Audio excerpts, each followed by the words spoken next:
Javier llegó a casa antes de tiempo. No era su estilo.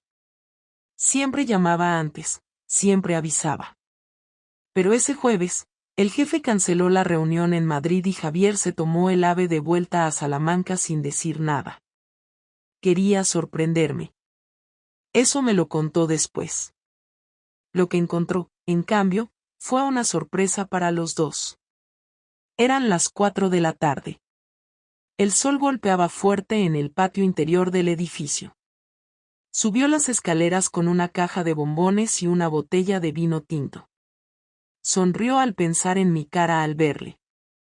Cuando metió la llave en la cerradura, notó que la puerta no estaba cerrada con llave, solo entornada. Silencio. Ni la televisión, ni la cafetera, ni la radio. Nada. El pasillo olía a incienso.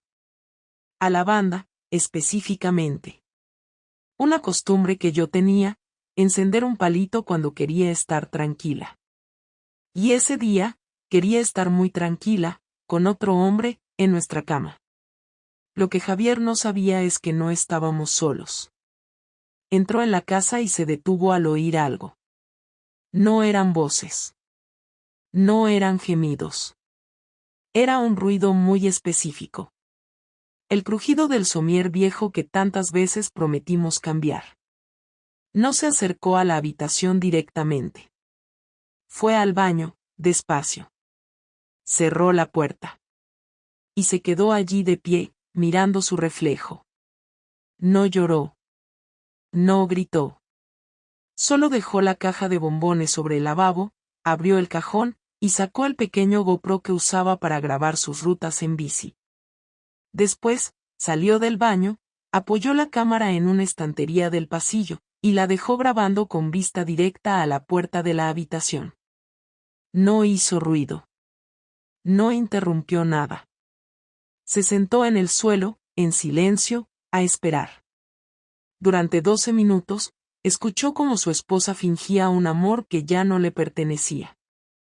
Cuando el silencio volvió, se levantó, apagó la cámara, y salió del piso sin que yo supiera jamás que había estado allí. Cuando me giré en la cama, cubierta de sudor y sin una pizca de culpa todavía, pensé que el día había salido perfecto. No sabía que todo acababa de empezar. No fue hasta la noche siguiente que supe que algo estaba mal. Javier me saludó como siempre cuando volvió de Madrid. Dejó la maleta junto a la puerta, se quitó los zapatos, y me dio un beso en la mejilla como si nada. Yo me esforcé por parecer natural, por seguir la rutina como si la tarde anterior no hubiese pasado nada. Cocinamos juntos, vimos la tele un rato, y al llegar la hora de dormir, se metió en la cama sin decir palabra. Ni un comentario, ni una pregunta. Me besó en la frente y se dio la vuelta.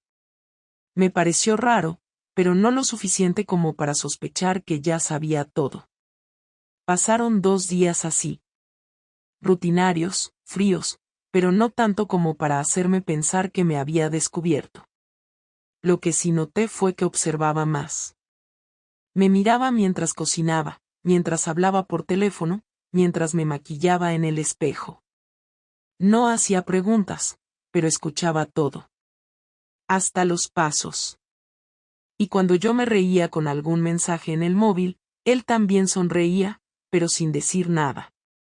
Ese silencio se me empezó a clavar en el estómago. No era un silencio casual, era uno calculado. Me observaba como si estuviera tomando nota de todo.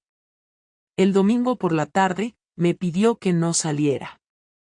Íbamos a tener una cena especial en casa, solo nosotros. Pensé que era su forma de reconectar, de recuperar lo que llevábamos meses perdiendo. Me puse un vestido negro que le gustaba, preparé la mesa con velas, y cociné una lasaña con la receta de su madre, la que siempre decía que era la mejor. Cuando llegó del supermercado con una botella de vino y una bolsa de pan, se notaba tenso, pero su tono era normal. Me preguntó por el día, hizo un par de bromas. Yo le seguí el juego porque quería creer que todavía había algo entre nosotros. Cenamos en silencio casi todo el tiempo. Cada tanto, él tomaba un sorbo de vino y me miraba. Luego bajaba la vista y seguía comiendo. Cuando terminamos, puso los platos en el fregadero y me dijo que tenía algo que enseñarme. Pensé que había comprado algún regalo, tal vez una escapada de fin de semana. Me senté en el sofá con una sonrisa que se me borró apenas vi que sacaba la cámara GoPro de su mochila. ¿Te acuerdas de esto?, me preguntó, sosteniéndola en alto. La usaba para grabar las rutas de bici. Pero esta vez la usé para otra cosa. No supe qué decir. Me quedé en silencio, esperando que lo que viniera después fuera una broma. Pero no lo fue. Conectó la cámara al televisor y puso el video. La pantalla se encendió y, durante unos segundos, solo se veía el pasillo. Luego se escucharon los ruidos. Los mismos que él escuchó escondido detrás de la puerta del baño. Después se abrió la puerta del dormitorio. Ahí salí yo, desnuda, riéndome, y detrás venía Lucas, poniéndose los pantalones, riendo también. Lo vi todo. Todo lo que yo no debería haber hecho, ahí, grabado con la claridad de un mal recuerdo. Cuando el video terminó, el silencio fue más ruidoso que nunca. No lloró, no gritó, no me golpeó. Solo me miró con una calma tan seca que me dio miedo. No quiero que digas nada, dijo sin levantar la voz. No quiero escuchar excusas, ni que me digas que fue un error, ni que estabas confundida. No quiero saber si fue una sola vez o si llevas semanas acostándote con él. No me interesa. Solo quiero que te quedes sentada, que no me sigas, que no intentes arreglar esto. Lo que viste es la última cena que vamos a tener juntos en esta casa. Se levantó, fue al cuarto, sacó una maleta que ya tenía preparada, y volvió al salón. Mientras la cargaba hacia la puerta, no dejé de mirarlo. Sentí que me caía el alma al suelo, pero no fui capaz de llorar. Estaba congelada. Le pregunté si me iba a dejar sola, si íbamos a hablar.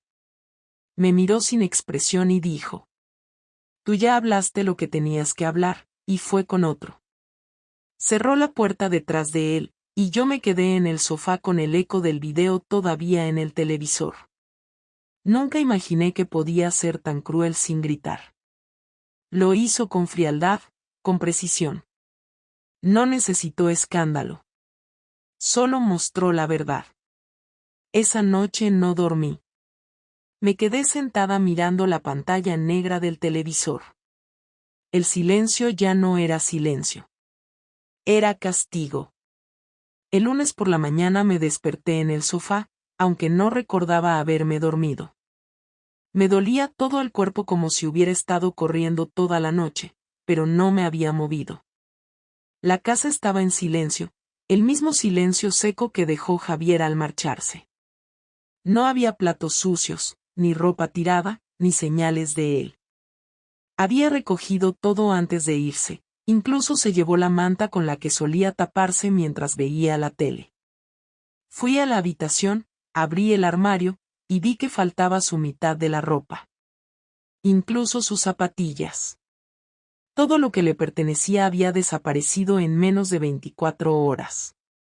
Yo todavía tenía puesta la misma ropa del día anterior, el vestido negro que creía que iba a ser parte de una reconciliación. Me lo quité y lo tiré en el cesto, como si al hacerlo pudiera borrar lo que había pasado. Me duché con calma, más por rutina que por necesidad. Luego me senté frente al móvil, pensando si debía escribirle, llamarlo, decir algo. Escribí 5 mensajes distintos, pero los borré todos antes de enviarlos. No sabía por dónde empezar. ¿Perdón? ¿Podemos hablar? ¿No me odias? Nada tenía sentido.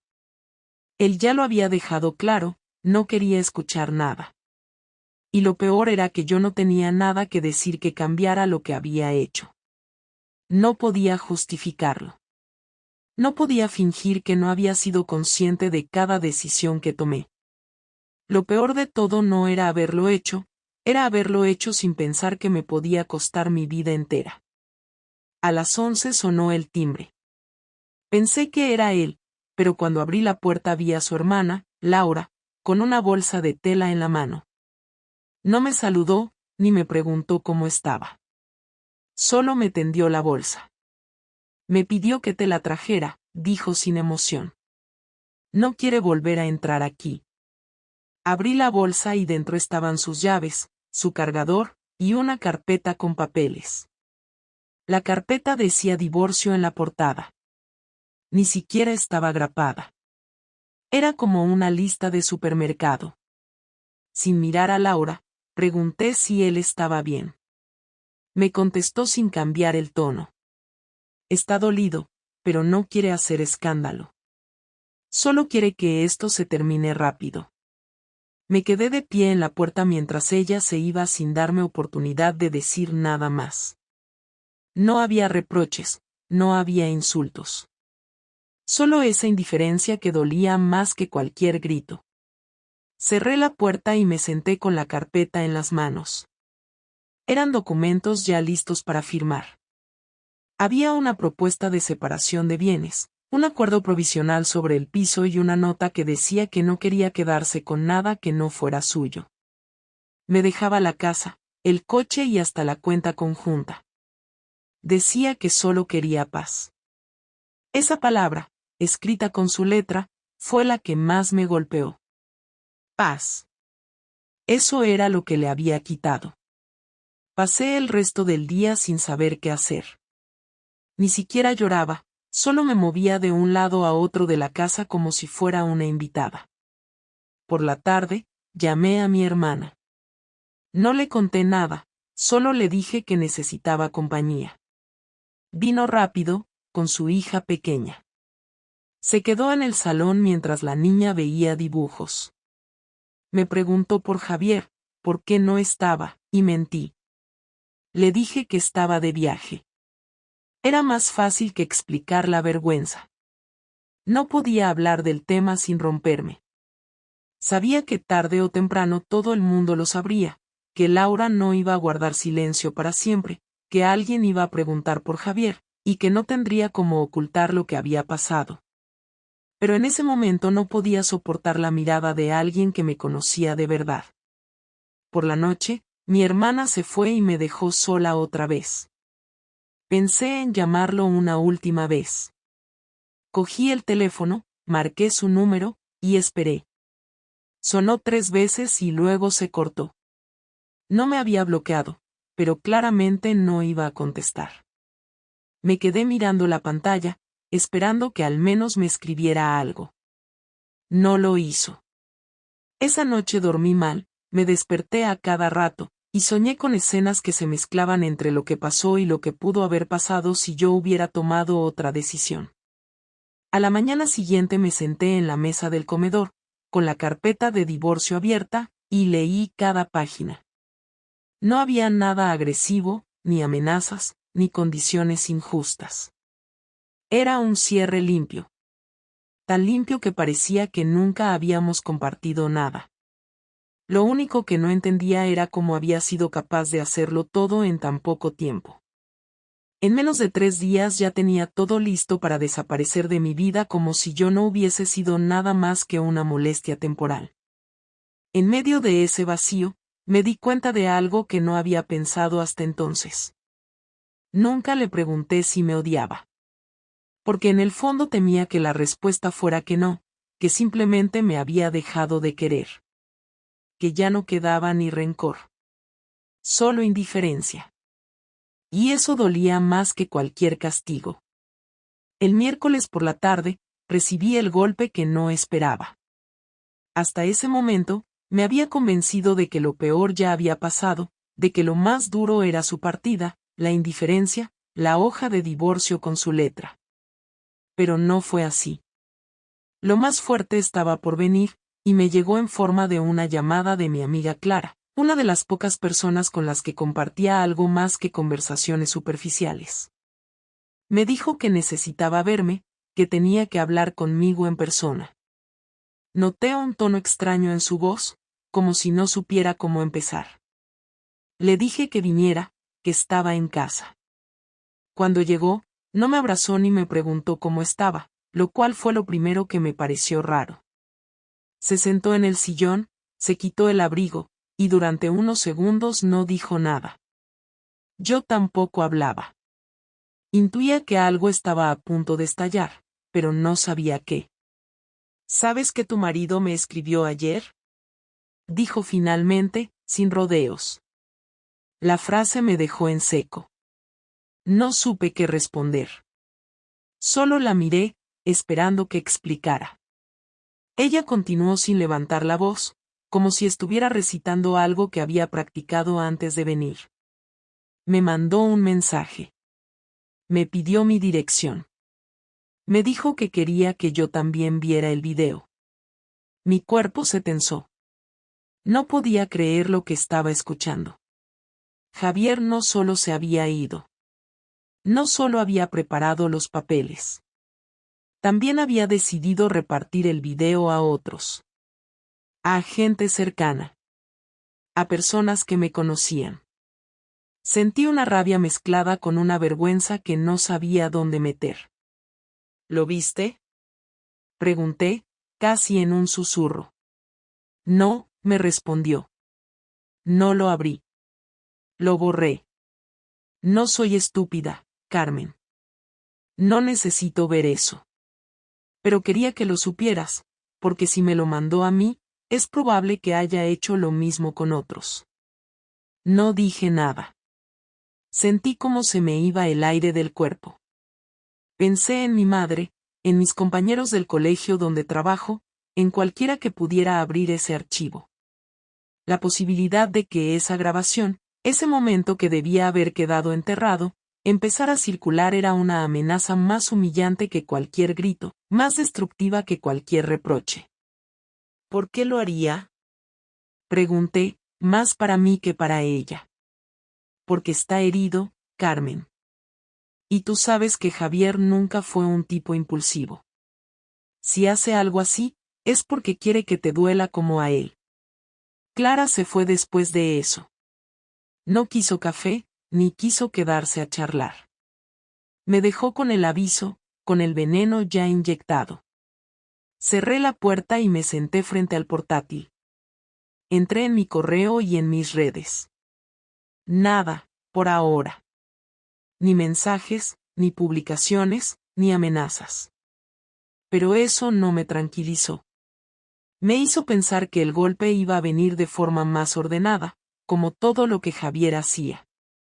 Él no era de explotar. Era de planear. Y si había empezado a mover las piezas, era porque pensaba acabar conmigo sin levantar la voz. Esa noche no cené. Me senté en la mesa con la laptop abierta, sin saber si debía escribirle o no. Abrí el chat de WhatsApp, lo cerré. Abrí de nuevo. Escribí su nombre en el buscador y apareció su foto, aún sin bloquearme, pero con la última conexión oculta. Empecé a escribirle algo, pero no encontraba la manera.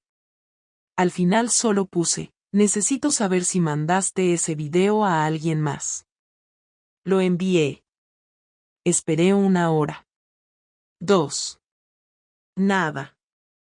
No leí, no respondió. Entonces sonó el teléfono. Era él.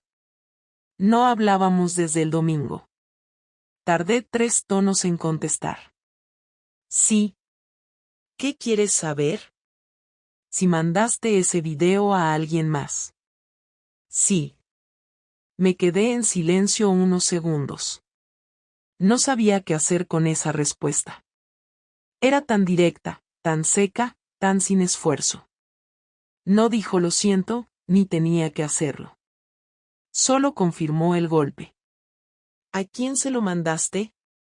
A tu hermana, a Clara, a tu jefe y a tu madre.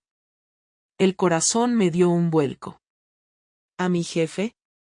¿A mi madre? Sí. Y a una copia para ti, por si se te olvida lo que hiciste. No supe qué decir. Empecé a balbucear algo, pero él no me dejó. No te estoy llamando para discutir, ni para pelear, ni para escucharte llorar. Solo quiero que entiendas que esta es mi forma de cerrar esto. No voy a perseguirte más, no voy a volver a hablarte. Pero no voy a permitir que salgas limpia de esto. A partir de mañana, firmaré los papeles y me olvidaré de todo. De ti, de la casa, de la historia. Pero todos sabrán quién eres. Y tú también lo vas a saber cada día. Cortó. Me quedé con el móvil en la mano, mirando la pantalla, esperando que volviera a llamar, que se disculpara, que dijera que fue una reacción, una exageración. Pero no volvió a llamar. Y yo ya no podía moverme. Los días siguientes fueron un castigo constante. Al principio pensé que podía controlarlo, que si no hablaba con nadie, si evitaba mirar a los ojos, si no abría los mensajes, tal vez el escándalo se iría apagando solo, pero no fue así. El lunes por la mañana, cuando entré al colegio donde trabajo, noté el ambiente raro desde la puerta. Las miradas eran distintas, los saludos más secos, más rápidos. La directora, que siempre me recibía con una sonrisa y alguna tontería sobre los alumnos, me hizo un gesto con la cabeza y siguió hablando con otra profesora sin siquiera mirarme. No hizo falta que nadie dijera nada, ya sabía lo que estaba pasando. La vergüenza me seguía a cada paso, y no tenía forma de frenarla. Ese mismo día, después del recreo, me llamó a su despacho. Cerró la puerta y me pidió que me sentara. No tenía un tono agresivo, pero sí firme. Me preguntó si estaba bien, lo cual fue claramente una pregunta falsa para poder entrar en el tema que le interesaba. Luego dijo que había recibido algo muy serio y que le preocupaba cómo podía afectar al ambiente del colegio. No lo dijo directamente, pero lo insinuó todo. Me dijo que si yo quería tomarme unos días, no pondría problemas, que tal vez me vendría bien desconectar, que las cosas se calmarían. No hizo falta que dijera la palabra video para que yo supiera que ya lo había visto. Asentí con la cabeza, sin decir nada, y salí del despacho con el corazón roto. Cuando llegué a casa, me senté en el suelo del recibidor y no me moví durante horas. La idea de que mis alumnos, sus padres, mis compañeros, todos supieran lo que había hecho, me hizo pensar que ya no tenía nada que rescatar. Mi madre me llamó esa noche. Me preguntó si estaba en casa y si podía pasar. Le dije que sí, aunque sabía que no era una visita amable. Cuando llegó, traía en la mano una bolsa del supermercado, como si viniera a dejarme algo de comida. No me abrazó, no me miró a los ojos. Se sentó frente a mí en la cocina, y durante varios minutos no dijo nada. Finalmente habló, y su tono fue más decepcionado que enojado. Lo vi, dijo simplemente. No entiendo cómo llegaste a eso. Intenté explicarle algo, pero cada vez que abría la boca, me interrumpía. No quería escuchar mis razones, no quería saber si había sido un error, una crisis, una debilidad. Solo decía que no lo podía creer, que nunca se imaginó que su hija iba a ser capaz de eso. Me dijo que no era solo la traición a Javier, que también era la vergüenza de verla expuesta así, de saber que todo el pueblo hablaba de mí, que sus amigas ya no la miraban igual. Me dijo que no podía seguir yendo a misa con la cabeza en alto, y que por eso prefería alejarse un tiempo. Tomó sus cosas y se fue sin darme un beso, sin mirar atrás. Las siguientes 48 horas fueron una repetición constante de gente alejándose. 2 amigas dejaron de responder mis mensajes. Una de ellas, Marta, incluso me eliminó de todas las redes. Una vecina que siempre venía a tomar café los jueves por la tarde ni siquiera contestó el timbre. La otra, que solía prestarme libros, cruzó la acera cuando me vio saliendo al supermercado. Ya no era una mujer que había cometido un error. Ahora era la mujer del video. La adúltera. La que tiró su matrimonio a la basura. y el pueblo no necesitaba más pruebas. Lo peor llegó el viernes, cuando finalmente Javier accedió a una última conversación. Le pedí que viniera solo, que no fuera a casa de sus padres, que habláramos sin abogados ni testigos. Aceptó. Me dijo que me daba 30 minutos. Llegó puntual, como siempre, con esa cara que ya no conocía. Entró y se quedó de pie en la entrada, sin quitarse el abrigo. No quiero café, ni agua, ni nada. Dime lo que tengas que decir. Le pedí que se sentara, pero no lo hizo. Me quedé de pie también, frente a él, sin saber por dónde empezar. Durante unos segundos me miró esperando, y cuando vio que no hablaba, fue él quien rompió el silencio. ¿De verdad pensaste que nadie se iba a enterar? ¿Qué podías follarte a otro en nuestra cama y seguir con tu vida como si nada? No supe cómo responder. Le dije que no era un plan, que no lo había hecho por odio, que simplemente pasó, que fue un impulso. Se rió, seco, sin humor.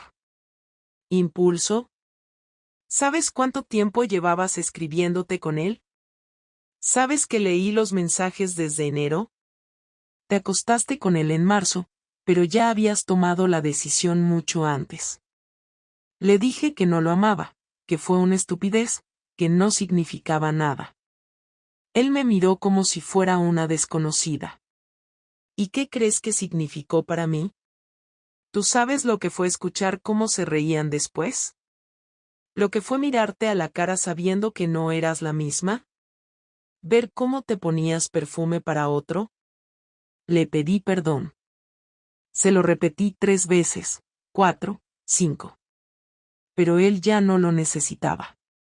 Me dijo que no buscaba una disculpa, que eso era para quien tenía esperanza. Me dijo que no pensaba pelear por nada, que me dejaba la casa, los muebles, todo, porque no quería cargar con nada que le recordara esta etapa. Solo vine a esto, dijo mientras sacaba un sobre del bolsillo y lo dejaba sobre la mesa. Fírmalo cuando puedas. No necesito verte otra vez. Y se fue. El sobre se quedó en la mesa durante 3 días sin que me atreviera a tocarlo.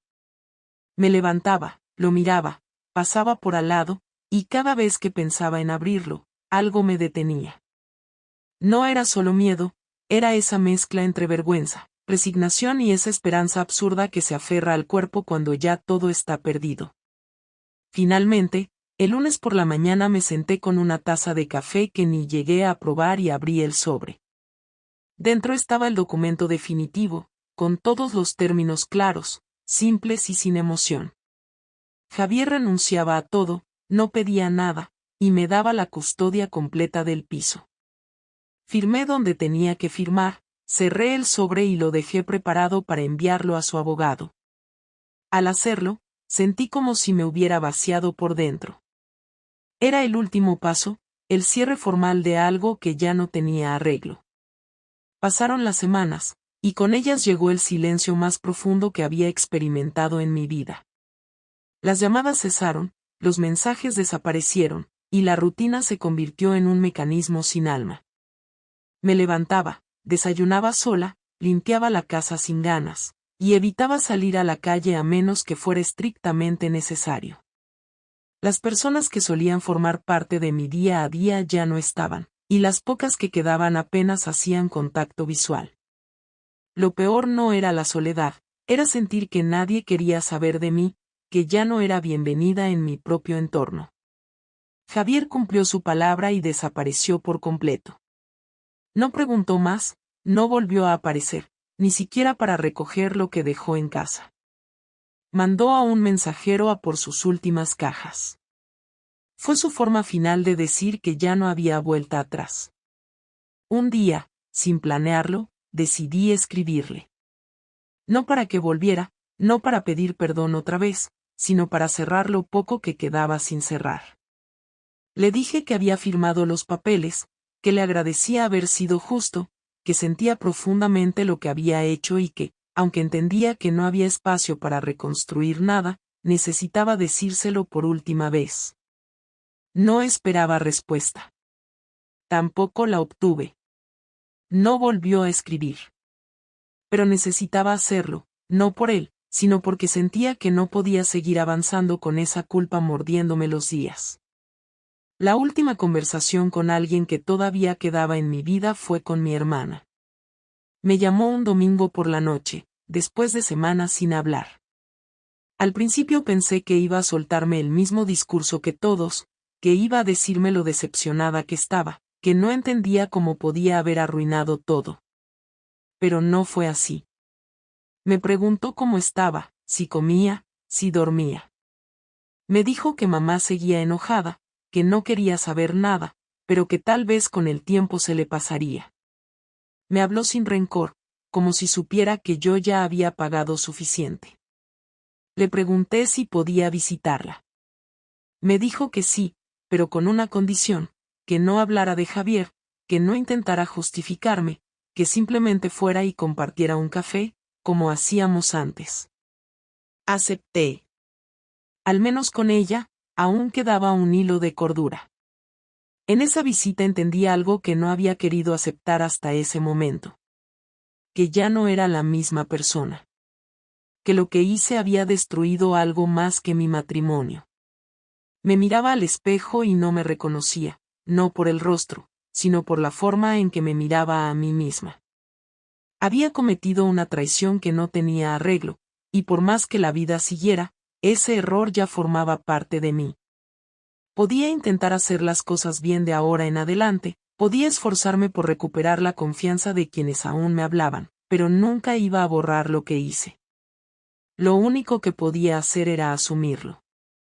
Volví al colegio, aunque la directora me puso como apoyo administrativo, lejos de las aulas, para evitar tensiones innecesarias, según dijo. Acepté sin protestar. Al menos tenía una excusa para levantarme cada mañana. Nadie me hablaba mucho, pero al menos no era invisible. Poco a poco empecé a reconstruir mi rutina, aunque todo parecía prestado. No me molestaba que la gente no me saludara. Me molestaba más no sentirme merecedora de nada. Salía del trabajo, volvía a casa, cocinaba, y cenaba sola viendo las noticias. Javier no aparecía por ningún lado, ni siquiera en redes. Lo había borrado todo, como si yo nunca hubiese existido. La última vez que supe algo de él fue a través de una compañera del colegio que todavía tenía relación con su prima. Me dijo que se había mudado a Valencia, que estaba empezando de cero, que había conseguido trabajo en una cooperativa agrícola. No estaba con nadie, no había pareja nueva, solo él y una rutina distinta, lejos de todo lo que le recordara a mí. No sentí celos ni alivio. Sentí que era justo. Él al menos tenía la oportunidad de comenzar otra vez sin el peso de la traición. Hoy, casi un mes después de que todo se derrumbó, sigo viviendo en el mismo piso, con las mismas cortinas, la misma cama y la misma cocina. Pero ya no tengo con quién compartirlas. He dejado de esperar llamadas, mensajes, perdones. Ya no busco explicaciones ni excusas. Lo que hice fue una decisión. Nadie me obligó. Nadie me empujó. Y ese es el verdadero castigo. Saber que el daño que causé no fue por accidente, sino porque, en algún momento, creí que no importaba.